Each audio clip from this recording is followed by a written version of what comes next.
יש אחת שהיא שונה מאחרות, היא גרה מעליי מרחק של רק 3 קומות, שתיהן מהצבע תכלת, הכוכבת של הסרט, בכל בוקר היא עוברת ואומרת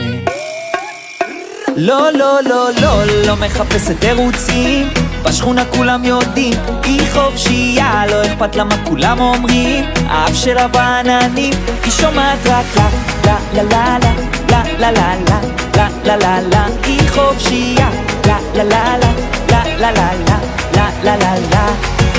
היי, היא מכורה על הסנאפ, אני קולט כל תמונה בצבע ואני מתאפנט, לא שולט, זה קצת פסיכי, בדרך כלל עם כל אחת אחרת אני פיקי, אבל יש לה טירוף בעיניים, בגוף, הידה הזאת פרח, אני רוצה צוף, טיפה חצוף שזה לא מעניין, רציתי לגשת לשאול מה השם שלה, כי בא לי אותה, היא לא